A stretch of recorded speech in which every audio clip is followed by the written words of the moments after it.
வீட்டில் ஒரு ரசம் வச்சா கூட யாருமே ஒன்றும் சொல்லாமல் சாப்பிட்டுட்டு போன இதெல்லாம் ஜனங்கள், இதெல்லாம் ஒரு மனுஷனை அப்படியே தின்னுட்டு அப்படியே போகுது பேர். தினம் வைக்கிற ரசம் தான். ஆனால் இந்த மனசு இருக்கு பாருங்க, மனசு அது ஒவ்வொன்றுத்துக்கும் பாராட்டை எதிர்பார்க்குது. இது நம்ம ஜீன்ஸில் இருக்குன்னு நினைக்கிறேன். நான் மெடிக்கல் ப்ரொஃபஷனில் இல்லை, அதனால டாக்டர்ஸ் கேன் கிளாரிஃபை தட். ஏன் சார் ஒரு குழந்தை எழுந்து நின்று ஒரு அடி வச்ச உடனே அப்படி 4 பேர் பார்க்குது, எவனா கைத்தட்ட மாட்டான்? நான் அது தமிழ்நாட்டில் ரொம்ப வேற ஜாஸ்தி. அது இவ்வளவு கட் அவுட்டை வேற எந்த ஊர்லயா நீங்க பார்த்துருக்கீங்களா? பூப்புனித நீராட்டு விழான்னு தமிழ்நாட்டோடைய டீப் சவுத்துலலாம் நிறைய கட் அவுட் வைப்பாங்க. சில சமயம் அந்த ஃபங்க்ஷனை நிறுத்திடுவாங்க. ஏன்றீங்க, அந்த கட் அவுட்டில் மாமன் சொல்லி ஒரு 7 பேர் போட்டிருக்கோம். அந்த அந்த ஃப்ளெக்ஸை பிரிண்ட் பண்ணவன் என்ன பண்ணியிருப்பான், அந்த ஃபாண்ட் சைஸில் கொஞ்சம் ஒரு பேரை மாத்திரம் கொஞ்சம் குறைச்சிருப்பான் அந்த இடத்த லே அவுட்டுக்காக. எவன் பேரனுடைய ஃபாண்ட் சைஸ் குறைஞ்சதோ அந்த மாமா ஃபங்க்ஷனையும் நிறுத்திடுவார். நமக்கு பார்த்துக்கிட்டே இருக்க வேண்டியிருக்கு. நம்ம பேரை பார்க்கணும், நமக்கு கை தட்டணும், நம்ம நின்னா என்ன ஆளு பாருன்னு சொல்லிக்கிட்டே இருக்கணும். இந்த பாஷா படத்தில் ரஜினி நடக்கும்போது பின்னாடி சஃபாரி சூட் போட்டுட்டு 7 பேர் வருவாங்களே, அந்த மாதிரி நம்ம மன பிம்பங்கள்ல நம்ம பின்னாடி வந்துகிட்டே இருக்கணும். Reward and recognition is so important. ஒன்றுமே செய்ய முடியல. அதுவும் அலுவலகங்கள்லாம் வேலை செய்கிறவங்களுக்கு சம்பளம்ன்றது அவங்க வந்துட்டு போகிறதுக்காக தருது. வேலை செய்யறதுக்கு ரிவார்ட் அண்ட் ரெக்கக்னிஷன் தனியாக கொடுக்கணும். இப்படி இருக்கிற போது அவர் கேட்குறாரு, what is the reward that you are கெட்டிங்னா, அதுக்கு டாக்டர் ரமணி சொன்ன பதில் அதுதான் என்னை எங்கேயோ போய் அது தைக்குது, எனக்கு கலக்குது. நம்ம வாழ்க்கையில் ஒன்றுமே இல்லையோன்னு பதற வைக்குது. அவர் சொல்கிறாரு, என்ன உங்களுக்கு ரெக்கக்னிஷன்? 42 வருஷம் ஒரு சர்வீஸு, இவ்வளவு மருத்துவமனைகள், 1800 ஒரு மேனேஜ்மெண்ட் லீடர்ஷிப் டீமை தயார் பண்ணியிருக்காரு. 20 லட்சம் சர்ஜரியை, ஃப்ரீ சர்ஜரியை 2020 நான் அச்சீவ் பண்ணுறேன்னு சொல்கிறாரு. பத்மஸ்ரீ பட்டம் வாங்கியிருக்காரு. எது உங்களுடைய ரிவார்டு? எதை தேடி நீங்கள் போகிறீங்கன்னு கேட்டால் அவர் சொன்ன அந்த காட்சியை பாருங்கள். ஒரு சிறு குழந்தை, பிறப்பிலிருந்து பார்வை இல்லை, இவர் சர்ஜரி பண்ணியிருக்காரு. அந்த குழந்தைக்கு இப்போ பார்க்க முடியணும். அடுத்த நாள் காலையில் இவர் அந்த ரூம்குள்ளே போகிறாரு. அந்த குழந்தை தன்னுடைய கையை தான் பார்த்துட்ருக்கு. அதுக்கு ஆச்சரியமாக இருந்திருக்கும், என்னவோ எனக்கு தெரியுது இல்லை அப்படின்னு. அந்த ஒரு காட்சியை விட எனக்கு பெரிய ரிவார்டு இருக்க முடியுமான்னு சொல்லுகிற ஒரு மாமனிதரினுடைய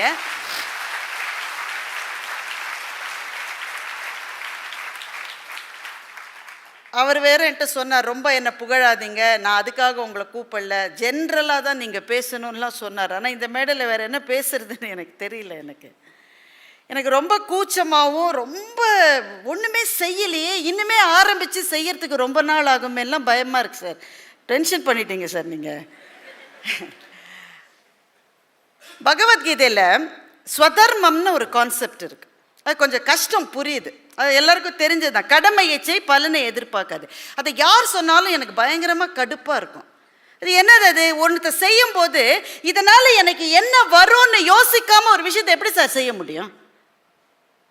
இப்போ ப்ராக்டிக்கலாக இருக்கணும். கிருஷ்ணர் ஏன் ப்ராக்டிக்கலாகவே இல்லைன்னு நான் ரொம்ப கோவப்பட்டிருக்கேன். ஆனால் எனக்கு ரொம்ப லேட்டாக தான் புரிஞ்சுது, எது உன்னுடைய ஸ்வதர்மமோ அந்த ஸ்வதர்மம் எது என்று தெரிந்து கொள்ளுவதே ஒரு ஆசீர்வாதம். நம்ம பல பேருக்கு அது தெரியாது. தெரிவதற்கான வாய்ப்பு இல்லாமல் வாழ்க்கையே கடந்து போன வாழ்க்கைகள் கோடிக்கணக்கில் உண்டு உலகத்தில். எது என்னுடைய ஸ்வதர்மம்? அந்த ஸ்வதர்மம் ஏதோ அதை நான் செய்கிற போது அதை செய்கிற சந்தோஷத்தை தாண்டி வேற ஒன்று ரிவார்ட் அண்ட் ரெக்கக்னிஷன் எனக்கு வேண்டாம். இப்படிப்பட்ட சில பேர் தான் கிடைக்கிறார்கள். ஏன்னா விருதுன்னு வந்த உடனே நம்ம முதல் கேள்வி, விருது கொடுக்கப்பட்டதா வாங்கப்பட்டதான்னு கேட்குறோம். விருது கொடுக்கறது வேற, விருதை வாங்கிறது வேற. வாங்கிறதுன்னா என்ன அர்த்தம்? அதுக்கு ஒரு வேலை இருக்குன்னு அர்த்தம். அந்த வேலை யாருக்கு தெரியும்? நடுவில் இருக்கிற லாபி பண்ணுறவங்களுக்கு தெரியும். இந்த வேலையை கொடுத்துட்டு வாங்கினவங்களே பார்த்துட்டு இப்போ இந்த விருது ஏன் டாக்டருக்கு கொடுத்தது எனக்கு சந்தோஷமா இருக்குன்னா, டாக்டர் ஏன் இந்த விருது உங்களுக்கு கொடுத்தது எங்களுக்கு சந்தோஷமா இருக்குன்னா, இந்த விருதுனால இனிமே உங்களுக்கு எதுவும் வரப்போகிறது இல்லை. உங்களுடைய ரிவார்டு என்னன்னு நீங்க சொல்லிட்டீங்க. That continues to be your reward. இதெல்லாம் உங்களுக்கு ரிவார்டு இல்லை. எங்களுக்கு ஏன் இது சந்தோஷமா இருக்குன்னா, எங்க பிள்ளைகளுக்கு நாங்க காட்டணும் டாக்டர், இந்த மாதிரி ஒரு வாழ்க்கை இருக்குன்னு நாங்க காட்டணும். அப்படி ஒரு வாழ்க்கையே இல்லை எங்களை சுத்தி. அங்கே யூகேஜிலேருந்தே எங்கள் பிள்ளைகளை வந்து ரமேஷ் எவ்வளோ வாங்கியிருக்க, நீ எவ்வளோ வாங்கியிருக்க, யூகேஜி தான் படிக்கிறான். முதல்ல அவனுக்கு எவ்வளோ மார்க்குன்னு ஒன்று இருக்குன்னு அவனுக்கு இன்னும் புரியல, அவன் உலகத்துக்கு அது வரல. உடனே பலார்னு ஒரு அறை வச்சு பக்கத்து வீட்டு ரமேஷ் உன்னோட 3 மார்க் ஜாஸ்தி வாங்கியிருக்க, விளங்குவியா நீ, உங்கள் அப்பனை மாதிரியே இருக்கு பெண். இப்படி தான் நாங்கள் வளர்க்க ஆரம்பிக்கிறோம். அவங்க இந்த உலகத்தில் வெற்றியாளர்களாக பார்க்குறவங்க எல்லாருமே 300 அடி கட் அவுட் வைக்கப்பட்ட மனிதர்கள். எங்கள் குழந்தைகள் வளர்ற போது வெற்றியாளர்கள் யாரை பார்க்குறாங்கன்னா அவங்களுக்கு எல்லாம் ஒரு 300 அடி கட் அவுட் இருக்கு. அது மேலே ஏறி அவனோ ஒருத்தன் பால் அபிஷேகம் பண்ணிட்டு இருக்கான்ட்டு தவறி விழுந்தா நாளைக்கு உனக்கு பால்டா. தன்னுடைய வெற்றி, தன்னுடைய புகழ், தன்னுடைய செல்வம் என்று உழைத்து உழைத்து லார்ஜர் தேன் லைஃபாக நிற்கிற பிரம்மாண்டமான நடிகர்களை, கிரிக்கெட் பிளேயர்ஸை, அரசியல்வாதிகளை, பணக்காரர்களை காட்டி காட்டி காட்டி அவனுக்கு வெற்றினா அதுதான் தெரியுது அவனுக்கு. உடனே அமெரிக்காவுக்கு போயிடணும், டாலர்ஸில் சம்பாதிக்கணும். இதை தாண்டி ஒரு வெற்றி இருக்கிறதாவே எங்கள் குழந்தைகளுக்கு தெரியல. எங்களுக்கும் இவங்களை பாருன்னு காட்டுறதுக்கு ஆள் இல்லை. இப்போ எங்களுக்கு இருக்காங்க, நீங்கள் இருக்கீங்க, அந்த சாலமருது திம்மக்கான்ற அம்மா இருக்கு, இப்படி கூட ஒரு வாழ்க்கை இருக்கு, நீ வாழலான்னு காட்டுவதற்கான ஒரு மாதிரி வாழ்க்கைக்கான பாதையை நீங்கள் போட்டு கொடுத்திருக்கிறீர்கள் என்பதால் இந்த விருது உங்களுக்கு கிடைத்ததில் எங்களுக்கு ரொம்ப மகிழ்ச்சி. சாக்ரட்டிஸ்ன்ற மேதையை பற்றி நீங்கள்லாம் கேள்விப்பட்டிருப்பீங்க. அவர் வந்து அவரோட வாழ்க்கையில் நடந்ததாக சொல்கிறாங்க. இது உறுதிப்படுத்தப்பட்ட தகவல் இல்லை. ஏன்னா சாக்ரட்டிஸ் வந்து வள்ளுவருடைய கான்டெம்பரரி கிட்டத்தட்ட, அதனால் அவ்வளவு சரியான தகவல்னு சொல்ல முடியாது. ஆனால் சுவாரஸ்யமான கதை கேள்விப்பட்டதுனால அதை சொல்கிறேன். அவர் எப்போ பாரு ஸ்டூடெண்ட்ஸுக்கு உட்காந்து பேசிக்கிட்டே இருப்பார், அதான் அவருடைய பணி. எப்போ பாரு மாணவர்களோடு உட்காந்து பேசிக்கிட்டே இருக்கார். ரொம்ப நேரம் மாணவர்களோட பேசினா உள்ள அவங்க வீட்டு அம்மாவுக்கு வந்து அது பிடிக்கவே இல்லை. என்ன பண்ணிச்சா பாத்திரம்லாம் போட்டு போட்டு உடச்சிதான். அப்போவும் அவர் நிறுத்தலை, அவர் பாட்டுக்கு தொடர்ந்து ஸ்டூடெண்ட்ஸோடு பேசிக்கிட்டே இருக்கார். கொஞ்சம் நேரம் கழித்து ஒரு பெரிய பாத்திரத்தில் தண்ணியை கொண்டு வந்து அவர் தலையில் கொட்டிச்சான் அந்தம்மா. அவர் அப்பவும் பேசிக்கிட்டே இருந்திருக்காரு. மாணவர்கள்லாம் பதறி, ஐயோ என்ன என்ன ஆசானே இப்படி இருக்கேன் உடனே அவர் சொன்னாரா, முன்னால் இடி இடித்தது இப்போது மழை பொழிந்ததுன்னு. இது உண்மையாக நடந்துதான் தெரியாது, இது கேள்விப்பட்ட ஒரு கதை. கணவர்கள் வந்து அல்லது ஸ்பவுஸ், கணவனும் மனைவியோ, அவர்களுக்கு ஒரு மிகப்பெரிய பேஷன் இருக்கிற போது அதை உணர்ந்து கொள்ளுகிற லைஃப் பார்ட்னர் கிடைக்கிறதே ஒரு பெரும் பேரு. அந்த பயணத்தில் கூடவே வருகிற ராதா மாதிரியான ஒரு துணை அவருக்கு கிடைத்தது என்பது அவருடைய பேறுகளில் எல்லாம் பெரும்பேறு. இப்போ நாம் வெற்றியாளர்களை கொண்டாடுகிற போது நாம் என்ன விஷயங்களை பேசுகிறோம்? அவர் எவ்வளவு சர்ஜரி ஃப்ரீயாக பண்ணியிருக்காங்க, எவ்வளவு விஷயம் நடந்திருக்கு, எவ்வளோ how big is the team. ஆனால் இதெல்லாம் நாம் இன்னைக்கு பார்த்து கைத்தட்ட வேண்டிய விஷயம். ஆனால் இது மாத்திரம்தானா இந்த 42 வருஷ வாழ்க்கை பயணத்தில் இருந்திருக்கும்? டாக்டர் வந்து இதை பற்றி ஒரு புத்தகம் எழுதணும்னு நான் ரொம்ப நினைக்கிறேன், உங்களுடைய பயணத்தை பற்றி. இப்போ உங்களுக்கு நேரம் அதுக்காக இருக்காது, பட் முடிந்த அளவு அதை எழுதணும். ஏன்னா இந்த பயணத்தில் நாம் இப்போது விசாரித்து கொண்டிருப்பது வெற்றிகளைத்தான். ஆனால் வெற்றிகள் மாத்திரம்தான் இருந்திருக்குமா? யோசிச்சு பாருங்க, எவ்வளவு துரோகங்கள் இருந்திருக்கும், எவ்வளவு அவமானங்கள் இருந்திருக்கும், திறக்கும் என்று நினைத்த எத்தனை கதவுகள் மூடப்பட்டிருக்கும், இது நடக்கும் என்று நினைத்த எத்தனை வாய்ப்புகள் நழுவி போயிருக்கும். பிழைக்க தெரியாதவன் உங்க உறவுக்காரங்கள ஒருத்தர் கூடவா உங்களை சொல்லியிருக்க மாட்டாங்க. உங்களை சுற்றி இருக்கிற சமூகத்தில் உங்களோடு இருந்தவர்கள் வேறு விதமான வெற்றிகளை பெறுகிற போது அவர்களையும் உங்களையும் யாராவது ஒப்பிட்டு பார்த்திருக்க மாட்டார்களா என்ன? நல்ல ஒரு டீம் வந்துட்டு இருக்குன்னு நினைக்கிற போது இதை விட நல்ல ஆப்பர்ச்சுனிட்டி எனக்கு இருக்கு டாக்டர்னு விட்டுட்டு போனவர்கள் எத்தனை பேர் இருந்திருப்பார்கள்? இதெல்லாம் இல்லாமல் இருந்திருக்கும். இது ஒன்று கூட நடக்கலைன்னு நீங்கள் சொன்னால் நான் நம்ப மாட்டேன். இது அத்தனையோடும் சேர்ந்து தான் இந்த 42 வருஷ பயணம். ஆனால் டாக்டருடைய மனசு எப்படிப்பட்ட மனசு என்றால், ரோஜா செடியிலே முள் குத்தி விட்டதே என்று பார்க்காமல் முள்ளுக்கு இடையிலே ரோஜா மலர்ந்திருக்கிறதே என்று பார்க்கிற மனம் இருக்கிற காரணத்தினாலே வாழ்க்கை தனக்கு கொடுத்ததை மாத்திரமே அவர் பேசிக்கொண்டு போனார். நான் ஒரே ஒரு சின்ன கதையை ஷேர் பண்ணிக்கிறேன். இதில் ஒன்றும் மதம் சம்பந்தமான விஷயமே கிடையாது. டாக்டர் ஹோவர்ட் சாமர்வெல் அப்படின்ற ஒரு மருத்துவரை பற்றி நான் சமீபத்தில் படித்தேன். ஹோவர்ட் சாமர்வெல். மலை ஏறுவது அவருடைய பேஷன். ஆனால் அவர் ஒரு மருத்துவர். இமயமலையை ஹிலரியன் டென்சிங்கும் ஏறுறதுக்கு முன்னாடி ஏறுவதற்காக முயற்சி செய்த ஜார்ஜ் மேலரி என்கின்றவரனுடைய தலைமையில் ஒரு மலையேற்ற குழுவில் டாக்டர் ஹோவர்ட் சாமர்வெல் போனார். 3 முறை முயற்சி செஞ்சு 3 முறையும் தோற்று போயிருக்காங்க. 27,000 அடி சார், அந்த பனியில் அந்த புயலில் தோல்விகள் சகஜம். அப்போது ஜார்ஜ் மேலரி இறந்து போனார். ஹோவர்ட் சாமர்வெல் தானே ஒரு குழுவுக்கு தலைமை தாங்கி போனார். அவர் கூட போனது 14 ஷெர்பாக்கள். அதாவது அங்கே இருக்கிற இமயமலை பகுதியிலே இமயமலையையே சோமாலுங்மா என்ற தன்னுடைய கடவுளாக வணங்குகின்ற ஷெர்பாக்கள் 14 பேர். ஹோவர்ட் சாமர்வெல் 15 பேர் கொண்ட குழு. கிட்டத்தட்ட எவரெஸ்ட்டுக்கு பக்கத்தில் போயிட்டாங்க. இன்னும் ஒரு 900 மீட்டர் தான் பாக்கி. அந்த சமயத்தில் அவலான்ஷ் என்று சொல்லப்படுகின்ற மாபெரும் பனி புயல் வருகிறது. இமயமலையினுடைய அவலான்ஷ்னா என்னன்றதை கூகுள் பண்ணி போய் பாருங்க. ஒன்றுமே நீங்கள் இருக்க முடியாது. அந்த டைட்டானிக் கப்பலை சுவாகா பண்ணின அந்த அலை மாதிரி அப்படியே அத்தனையும் அது முழுங்கிடும். இவர் தலையை நிமிர்ந்து பார்க்கும்போது அந்த அவலான்ஷ் வர்றதை இவரே பார்க்குறாரு. அவ்வளோதான், மரணம் தான் அடுத்தது. அடுத்த நிமிடத்தில் அடுத்த வினாடியில் வரப்போகிற மரணத்துக்காக ஹோவர்ட் சாமர்வெல் காத்திருக்கிறார். அப்படி அவலான்ஷ் ஒரு பாறையால் தடுக்கப்பட்டு 2ஆ பிரிஞ்சு இவருக்கு இந்த பக்கமும் அந்த பக்கமும் இருந்த 14 பேரையும் அப்படியே கழுவிக்கிட்டு போயிருச்சு. ஒற்றை மனிதராய் அந்த உரை பனியில் 27,000 அடியில் என்ன நடந்ததுன்னு தெரியாம ஹோவர்ட் சாமர்வெல் நின்றார். என்ன நடந்ததுன்னா அவர் மாத்திரம் பழிச்சிருக்கார். 14 பேரை சுவாகா பண்ணிட்டு போன அவலான்ஷுக்கு 1 இன்ச்சு இவரையும் தூக்கிட்டு போயிருக்க முடியாத என்ன? உயிர் பிழைத்தார். ஆனா அந்த கில்ட், என் கூட 14 பேர் இறந்துட்டாங்க, நான் மட்டும் ஏன் உயிரோட இருக்கேன், எதுக்காக எனக்கு மரணம் வரலன்ற அந்த ஒரு கேள்வியோடு இந்தியா முழுக்க பைத்தியம் பிடிச்சவர் மாதிரி நடந்திருக்கார்.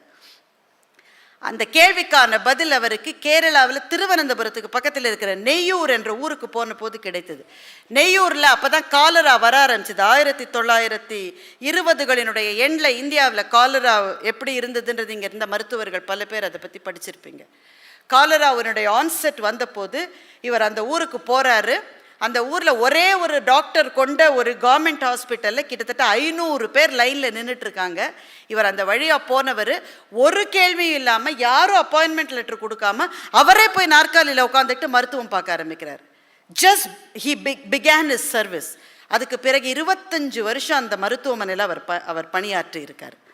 இங்கிலாந்தில் இருக்கிற தன்னுடைய சொத்துகள் பூராவையும் விற்று அந்த மருத்துவமனைக்கு கொடுத்துருக்கார். அன்றைய காலகட்டத்தில் இங்கிலாந்து மருத்துவமனைகளை விட ஒரு இந்திய மருத்துவமனையில் அதிக வசதி இருந்ததுன்னா அது நெய்யூரில் இருக்கிற கவர்மெண்ட் ஹாஸ்பிட்டல். அவரை எது செலுத்தியது? அவருடைய அவர் என்ன நினைக்கிறாரு, மலையேறுவதற்கு தான் நான் பிறந்திருக்கேன்னு நினைக்கிறாரு. ஆனால் நீ பிறந்தது மலையேறுவதற்காக இல்லை, அதுக்கு ஹிலாரி டென்சிங் பின்னாடி வருவாங்க. உனக்கு அந்த வேலை இல்லை, உனக்கு இன்னொரு வேலையை நான் வச்சிருக்கேன்னு ஒரு அவலான்ஷ் மூலமாக ஒரு செய்தி வந்தது இல்லையா? அதைத்தான் டாக்டர் ரமணியும் அந்த செய்தியைத்தான் கேட்டிருக்கிறார். நம்ம என்ன பேஷனோ என்ன செய்யணும்னு நினைக்கிறோமோ அந்த பாதையில் தடை வந்தாக்க உனக்காக இன்னொரு பெரிய கதவு திறந்திருக்கிறது என்பதுதான் செய்தி என்று அவர் சொன்னதை இங்கே இருக்கிற இளைஞர்கள் ஒவ்வொருவருக்கும் நான் பகிர்ந்து கொள்ள ஆசைப்படுகிறேன்.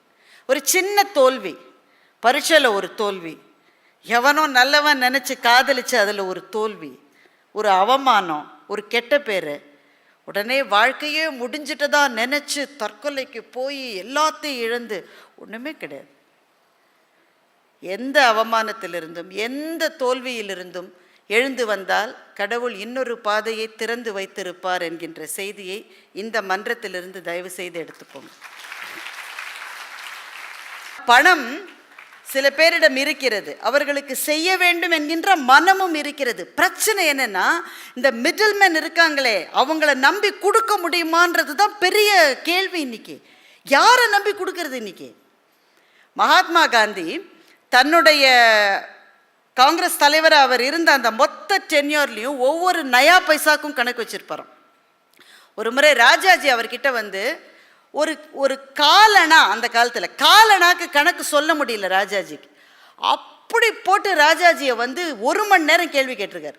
கடைசியில் ராஜாஜி பொறுக்க முடியாமல் மகாத்மாக்களை வழிபடலாம், அவர்களோடு வேலை செய்யவே முடியாதுன்னு புஸ்தகத்தை தூக்கி போட்டு ராஜாஜி வெளில போயிருக்காரு. அப்படி கணக்கு கேட்டிருக்காரு.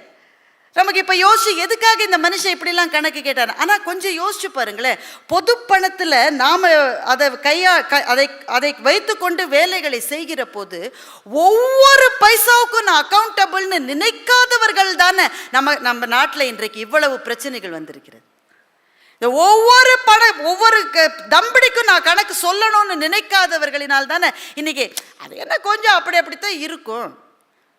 கொஞ்சம் அப்படி போகிற போது கீழே கொஞ்சம் ஓடத்தானே ஓடும். நெல்லுக்கு இறைத்த நீர் வாய்க்கால் வழியோடி புல்லுக்கும் பொசியாதா? ஏன்னா புல்லுக்கே போயிட்டு இருக்கு, நெல்லுக்கு தண்ணியே கிடையாது.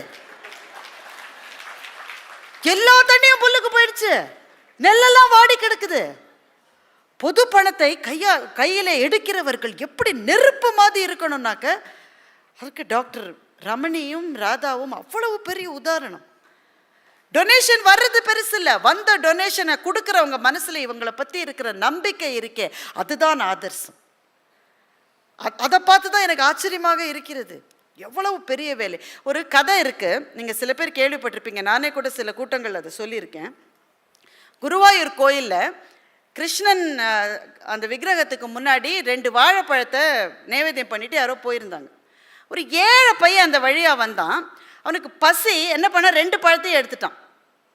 2 பழத்தை எடுத்துட்டு 1 சாப்பிட்டுட்டான். அப்புறம் என்ன தோணுச்சோ என்னவோ தெரியல, இன்னொரு வாழைப்பழத்தை இந்தா அப்படின்னு கிருஷ்ணன் மேலே தூக்கி போட்டான். தூக்கி போட்டு வெளியில் வரும்போது பிடிச்சிட்டாங்க. அவன் அந்த கோயில் நம்பூதிரி அவனை பிடிச்சிட்டு, என்னடா கிருஷ்ணனுக்கு கொடுத்த வாழைப்பழத்தை திருடினியா நீ? திருட்டு போயில, நான் இல்லைன்னு நினச்சியா நீ? என்ன தெரியுமா தண்டனை உனக்கு? நீ இந்த கிருஷ்ணன் அந்த சந்நிதியை சுற்றி 108 தடவை சுற்றி வரணும், நீ போ நான் எண்ணுவேன்னு அங்கே நிற்கிறாரு.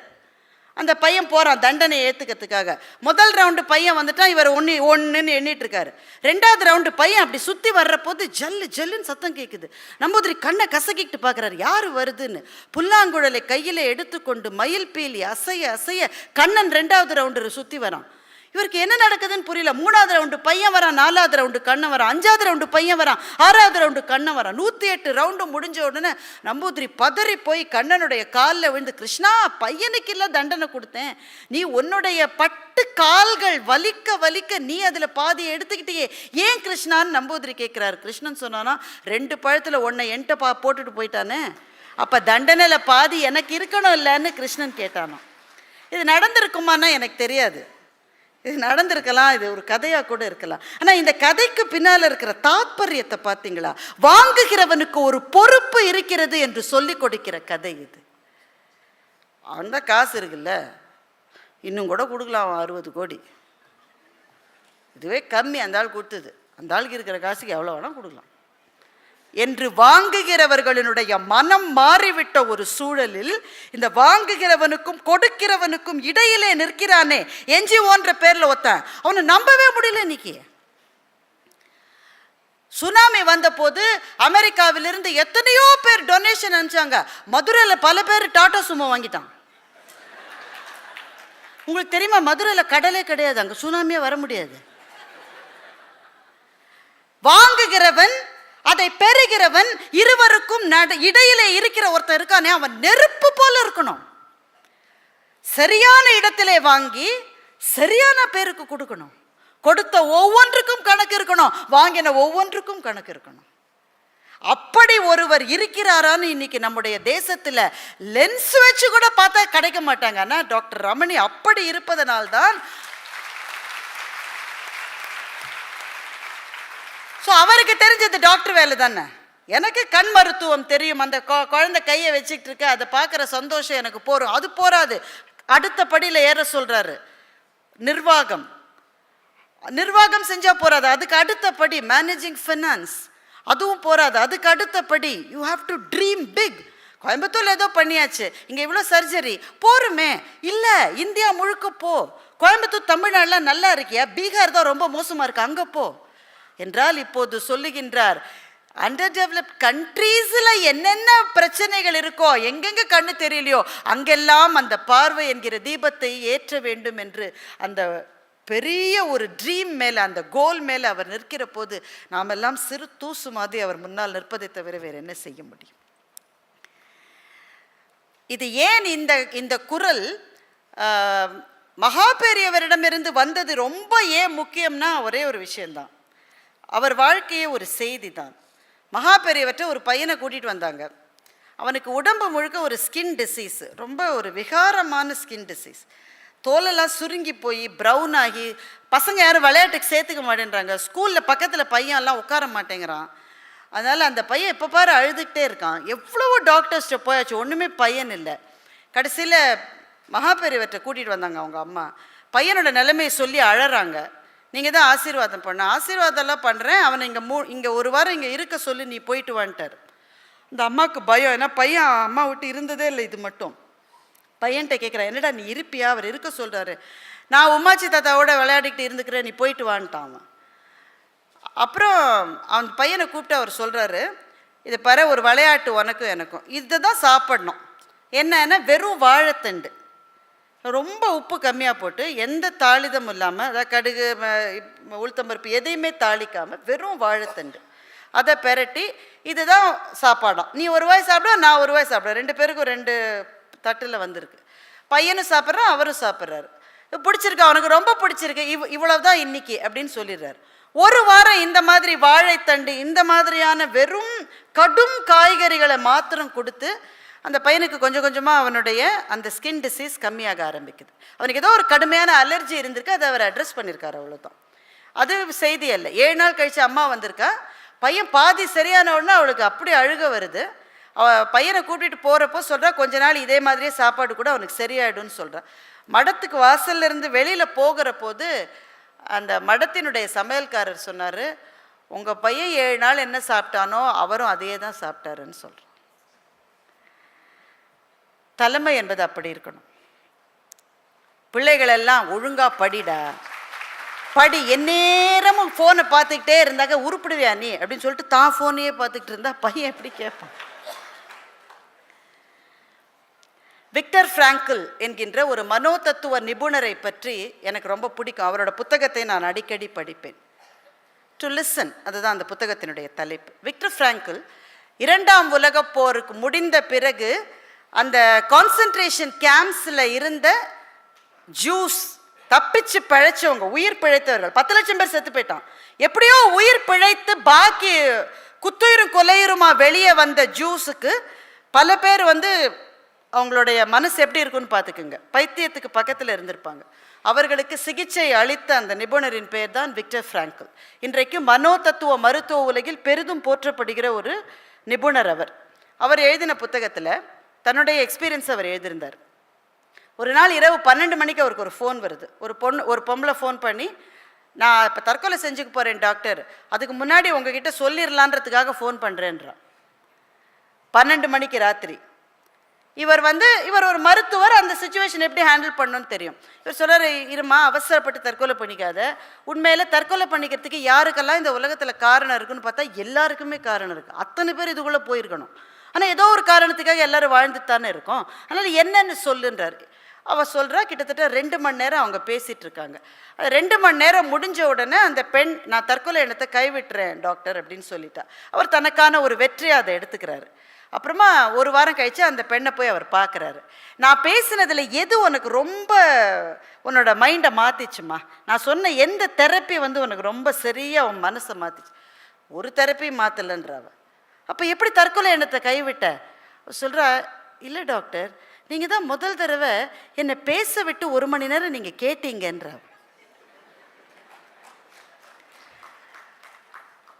டாக்டர் மாதிரி மிகப்பெரிய சாதனைகளை நம்மளாம் செய்ய முடியுமான்னு எனக்கு தெரியல. ஆனால் சில விஷயங்களை செய்யலாம். நமக்கு பக்கத்திலேயே இருக்கிற சில உயிர்களை அவங்க பேசுகிறத கேட்கலாம். ஒரு நல்ல வார்த்தை சொல்லலாம். மகாகவி பாரதி சொன்னான், நிதி மிகுந்தவர் பொற்குவை தாரீர். இப்போ டாக்டர் ரமணியோடைய மிஷன் மாதிரி ஒரு மிஷனுக்கு மகாகவி பாரதி சொல்றார், நிதி மிகுந்தவர் பொற்குவை தாரீர். காசு நிறைய இருக்கிறவங்க பொன் மூட்டையை கொடுங்க. நிதி குறைந்தவர் காசுகள் தாரீர். காசு கம்மியா இருக்கிறவங்க காசு கொடுங்க. ஏது மற்றோர் உழைப்பு நல்குவீர். காசே இல்லைன்றவன் வேலை செய்ய. அதுவும் மற்றோர் வாய்ச்சொல் அருளுவீர்னு சொன்னோம். வேலை கூட செய்ய முடியலன்னா நல்லதா 4 வார்த்தை வந்து சொல்லிட்டு போகுது. பெரிய வேலை டாக்டர், நிச்சயமா நல்லா முடியும் டாக்டர், உங்களுடைய மிஷன்ல வந்து அது வெற்றி அடைய வாழ்த்துக்கள். நமக்கு இன்னைக்கு இல்லாதது இந்த நல்ல வார்த்தைகள் தான். டாக்டர் என்னுடைய மாபெரும் தொண்டில் ராமருடைய பாலத்துக்கு அணில் எடுத்து போட்ட மாதிரி நாம் ஏதாவது எடுத்து போட முடியுமான்னு எனக்கு தெரியல. பட் அப்படிக்கா அந்த வாய்ப்பு இருந்தால் கோயம்புத்தூர் நகரம் அந்த பெருமையை தனக்குத்தானே சூடிக்கொள்ளட்டும். அந்த பெருமை உங்களுக்கான பெருமையாக இருக்கட்டும்.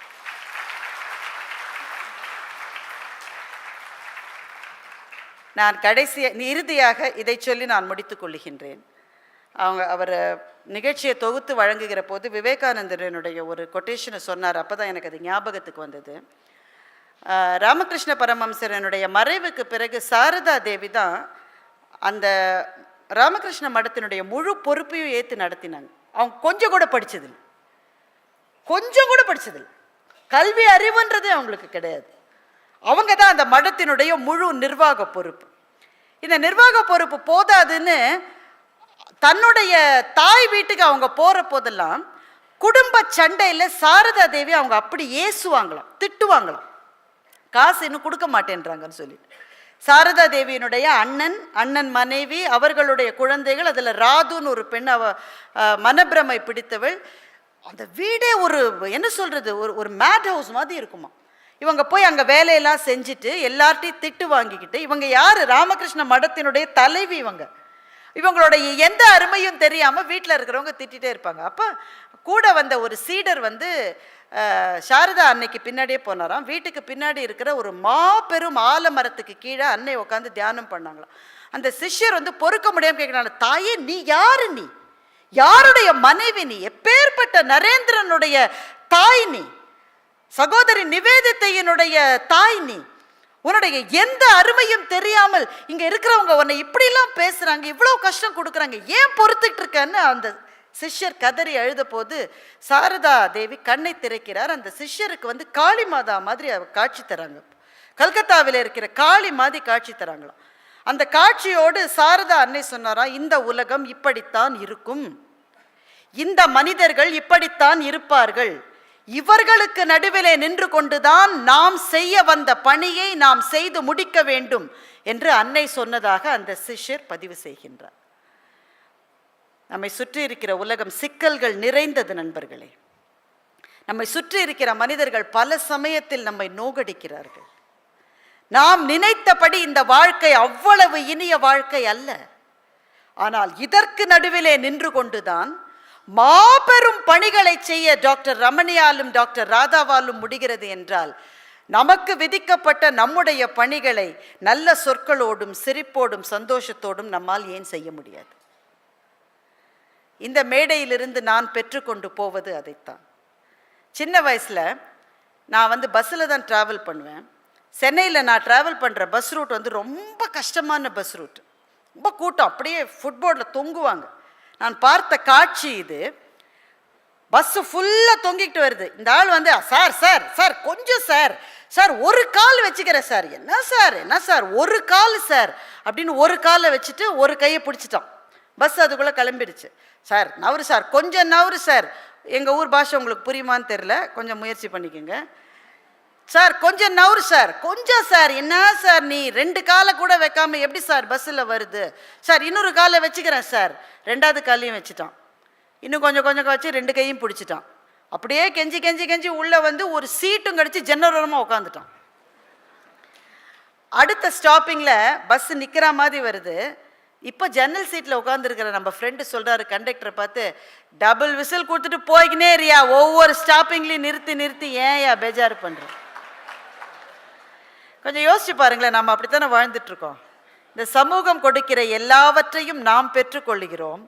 ஆனால் நம்மிடம் இருக்கிற எதையுமே மற்றவர்களுக்கு கொடுக்கிற அளவு நமக்கு நேரமும் இல்லை, மனசும் இல்லை. சமூகம் என்பது 4 பேர். சின்ன வயசில் ஸ்கூலில் எல்லோரும் ட்ரில் பண்ணியிருப்பீங்க.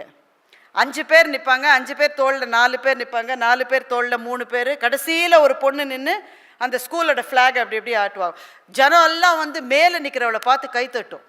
எல்லோரும் செஞ்சுருப்பீங்க ஸ்கூலில், செய்யலைன்னா கையாவது தட்டியிருப்பீங்க. எப்போ யார் கை தட்டுவோம்? மேலே நிற்கிறாள்ல அவளை பார்த்தா கொஞ்சம் ஐயோ அந்த பொண்ணு எவ்வளோ மேலே நிற்குது பாருன்னு. எங்கள் ஸ்கூல் ட்ரில்லில் நான் எப்போவுமே கீழே இருக்கிற 5 பேரில் ஒருத்தினா. எங்கள் பிடி டீச்சர் சாரா மிஸ் சொல்லுவாங்க, நான் மறக்க மாட்டேன், இந்த பருப்பில் நல்லா கவனி, கீழே நிற்கிறவளுக்கு யாருமே கைத்தட்ட மாட்டாங்க, மேலே இருக்கா பாரு அவளுக்கு தான் கைத்தட்டுவாங்க. அவளுக்கு கைத்தட்டுறாங்களான்னு நீ அண்ணாந்து பார்த்து அப்படி இப்படி அசைஞ்சனா அவள் கீழே விழுந்துருவாள். நீ இரும்பு மாதிரி நின்னா தான் அவளுக்கு கைத்தட்டல் கிடைக்கும். நீ எல்லாம் இரும்பு மாதிரி நில்லு அப்படின்னு சொல்லுவாங்க.